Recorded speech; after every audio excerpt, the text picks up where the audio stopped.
আসসালামু আলাইকুম। আপনারা অনেকেই জানতে চেয়েছেন বা আপনাদের জানার উদ্দেশ্য আছে যে আপনারা ফার্মে কত ওয়াটের বাল্ব ব্যবহার করবেন, কতটি বাল্ব ব্যবহার করলে আপনার মুরগিগুলোকে সঠিক আপনি আলো মানে দিতে পারবেন এবং আপনার ফার্মটা সম্পূর্ণ ক্লিয়ার দেখাবে এবং মুরগিগুলো স্বচ্ছন্দভাবে ঘোরাফেরা করতে পারবে। তো দেখেন আমাদের এই ফার্মটার দৈর্ঘ্য হলো আপনার 62 ফুট এবং প্রস্থ হলো 22 ফিট। তো আমরা এখানে কিন্তু দুইটা সারিবদ্ধতে আপনার বাল্বগুলো দিয়ে থাকি। এই যে আপনি দেখতে পাচ্ছেন আমরা প্রত্যেকটা বাল্ব দিয়েছি 15 ওয়াটের। 15 ওয়াটের যে বাল্বটা আছে এই বাল্বটা যদি আমাদের যে দৈর্ঘ্যপ্রস্থ আছে সেই অনুযায়ী আমরা দুইটা লাইনে যেহেতু এই 15 ওয়াটের বাল্বটা ব্যবহার করি সেক্ষেত্রে আমাদের আলোটা সমানভাবে পড়ে।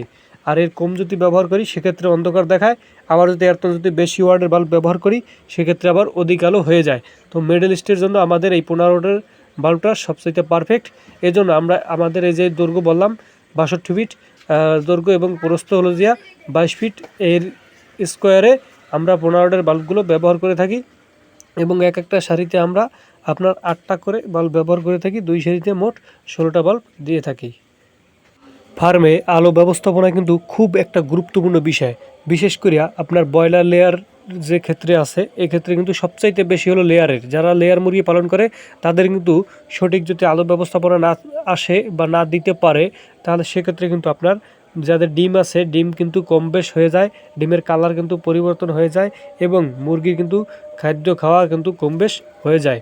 এবং যাদের ব্রয়লার এবং সোনালী জাতীয় যত ধরনের মুরগি আছে এক্ষেত্রেও কিন্তু আপনার আলোর কিন্তু সঠিক ব্যবস্থাপনা কিন্তু আপনাকে রাখতে হবে, সঠিক মানে পর্যাপ্ত কিন্তু আলো। সোনালী মুরগির ক্ষেত্রে আলো কিন্তু খুব মানে একটা গুরুত্বপূর্ণ একটা বিষয়, যে আপনার মুরগি যদি অতিরিক্ত আলো হয়ে যায় সেক্ষেত্রে কিন্তু মুরগি দেখা যায় আপনার বেশি ঠোকরাঠুকরি করে এবং আপনার বেশি মানে হুড়োহুড়ি করে ঠিকভাবে কিন্তু খাবার খায় না। আবার যদি দেখা যায় আলো আপনার কম হয়ে যায় সেক্ষেত্রে কিন্তু মুরগি জাপটা দিয়ে একখানে বসে থাকে এবং যদি মাছা দেওয়া থাকে সে মাছার উপর কিন্তু বসে শুধু ঘুমাতেই থাকে, তেমন একটা খাবার পানি খায় না।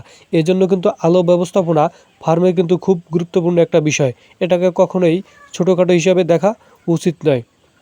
আর বাচ্চা ব্রুডিংয়ের সময়ও কিন্তু আলো এবং তাপমাত্রা এই দুটোটাই কিন্তু আপনার খুব খেয়াল করে দেখতে হয়।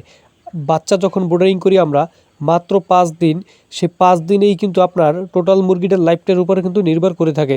সেক্ষেত্রে কিন্তু আলোর ব্যবস্থা এবং তাপের ব্যবস্থাটা কিন্তু খুব একটা গুরুত্বপূর্ণ বিষয়, এগুলো অবশ্যই আমাদের কিন্তু খেয়াল রাখতে হবে। এবং আমরা এই যে বাল্বগুলো ব্যবহার করি এই বাল্বে দেওয়ার আপনার ব্যবহারের জন্য আমরা তার যে ব্যবহার করে থাকি কেবল, সেগুলো হলো 1.5 এম্পিয়ার ব্যবহার করে থাকি বাল্বের ক্ষেত্রে, এবং বাল্বের যে আপনার কানেকশনগুলো যে দেই সেগুলো যে মেন যে তারটা আছে ফেজ এবং নিউট্রাল এই দুইটা আমরা ব্যবহার করে থাকি 2.5 RM।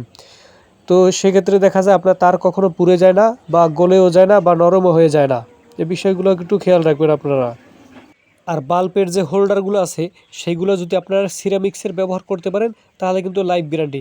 সিরামিক্সের হোল্ডারটা অবশ্যই বাংলাদেশে সব জায়গায় অ্যাভেলেবেল পাওয়া যায় না, তবে অনলাইনে কিন্তু পাওয়া যায়, বিশ্বস্ত জায়গা থেকে আপনারা অর্ডার দিয়ে নিয়ে নেবেন, অথবা যদি আপনাদের আশেপাশে বাজারে পাওয়া যায় সেক্ষেত্রেও কিন্তু আপনি অবশ্যই সেখান থেকে সংগ্রহ করতে পারলে সবচেয়ে ভালো হবে। এবং প্লাস্টিক অথবা আপনার চাষ জাতীয় অথবা আপনার অন্যান্য জাতীয় যেগুলো আছে সেগুলোর মধ্যে থেকেও আপনারা ইচ্ছে করলে হোল্ডার যেগুলো ভালো হাই কোয়ালিটি আছে একটু বেশি দামের যেগুলো আছে সেগুলো যদি আপনারা কিনতে পারেন সেগুলো কিন্তু মোটামুটি ভালো লাস্টিং করে। তবে সিরামিক্সেরটা কিন্তু পারফেক্ট, সেটা যদি কিনতে পারেন ভাই একদম লাইফ গ্যারান্টি। বাংলাদেশ হোক ভারত হোক যে কোনো জায়গায় কিন্তু এগুলো অ্যাভেলেবেল অনেক সময় পাওয়া যায়, অনেক সময় কিন্তু পাওয়া যায় না। তো দাদারা আপনারা যে যে বাল্বগুলো ক্রয় করে থাকবেন সেগুলো কিন্তু ভালো মানের দেখে তারপরে ক্রয় করবেন, যাতে সেগুলো বেশি দিন লাস্টিং করে। বাসাবাড়ির তুলনায় কিন্তু ফার্মে কিন্তু প্রচুর পরিমাণে কিন্তু আপনার বাতি জ্বালানো থাকে, মানে বেশি টাইমে কিন্তু বাতিটা জ্বালানো থাকে, লং টাইম জ্বালানো থাকে, বেশি ব্যবহার করা হয়। সেজন্য সবসময় হোল্ডার, তার এবং আপনার বাল্ব এগুলো বেশি টাকা দিয়ে একটু ভালো মানেরটা কিনে নেবেন, তাহলে কিন্তু অনেক দিন লাস্টিং করবে, অনেক দিন যাবে, সেক্ষেত্রে কিন্তু অনেকটাই খরচা আপনার বেঁচে যাবে।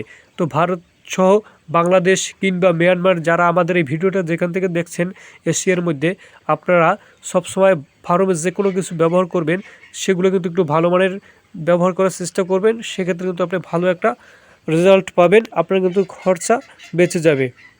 তো আজকের দিনের ভিডিওটা ছিল আপনি কিভাবে ফার্মের বাল্ব ব্যবহার করবেন এবং কি কি ক্যাটাগরি ব্যবহার করবেন, কতটা ব্যবহার করবেন সে সম্পর্কে। যদি ভিডিওর কোনো অংশ যদি আপনারা কম বেশ বুঝে থাকেন তাহলে অবশ্যই কমেন্ট করে জানাবেন। এবং আপনারা যদি আপনাদের ঘরের স্কোয়ার হিসাব করতে না পারেন এবং কতটা বাল্ব দেবেন সেটা যদি হিসাব করে বের করতে না পারেন, সেক্ষেত্রে আমাদেরকে কমেন্ট করে জানাবেন। আমরা আপনাদের হিসাব করে কয়টা বাল্ব আপনি আপনার ফার্মে ব্যবহার করবেন সেটা কিন্তু জানিয়ে দেব। তো আশা করি ভিডিওটি দেখে আপনাদের উপকার হবে, তাই লাইক করুন এবং যারা চ্যানেলটি এখনও সাবস্ক্রাইব করেন নাই চ্যানেলটি সাবস্ক্রাইব করে আমাদের পরিবারের একটি সদস্য হয়ে যান এবং সকল ধরনের কৃষি, মৎস্য, ডেইরি সহ পোলট্রি সেক্টরের সকল ধরনের ভিডিও খুব সহজেই পেয়ে যান। ধন্যবাদ সকলকে।